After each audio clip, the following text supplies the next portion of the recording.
ব্রিটিশরা ভারতে আসার আগে থেকেই কার্শিয়ং শহর সিকিমের রাজত্বের অধীনে ছিল।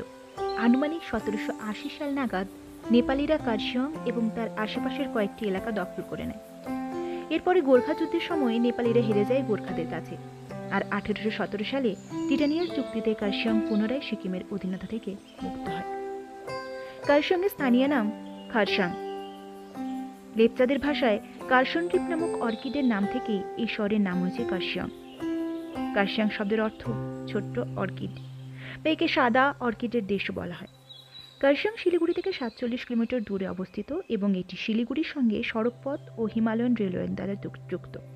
নিকটতম বিমানবন্দর বাগডোগরা ও rail station new Jalpaiguri.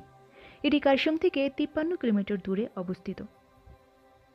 Kurseong Darjeeling জেলার একটি শৈল শহর ও মহকুমা। এটি ১৪৫৮ মিটার উঁচুতে অবস্থিত। ১৮৮০ সালে ব্রিটিশরা এটিকে ভ্রমণের জায়গায় পরিণত করে। অসুস্থ মানুষের হাওয়া বদল বা স্বাস্থ্য ফেরানোর জন্য এটি প্রসিদ্ধ।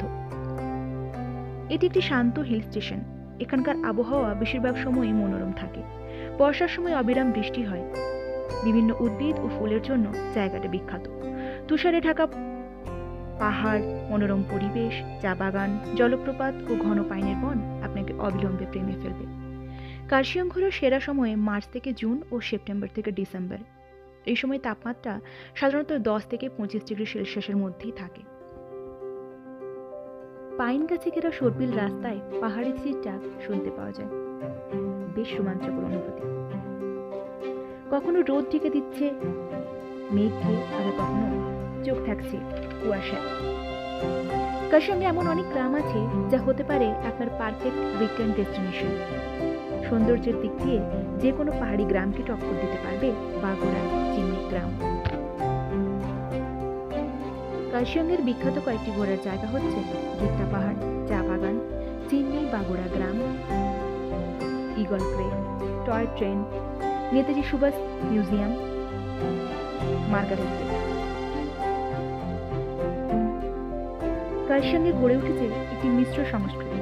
নেপাল, তিব্বতী, গোর্খা, হিন্দু, বৌদ্ধ সব মিলেমিশে একাকার এই পার্বত্য ভূমি।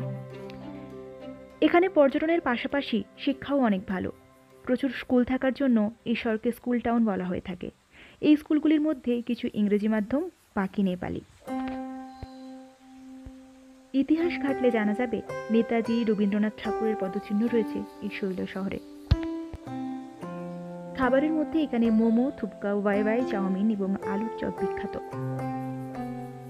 আজকের মতো আমরা ব্লগটি এখানেই শেষ করছি। দেখা হবে অন্য কোনো দিন, অন্য কোনো সময়। ভালো থাকবেন।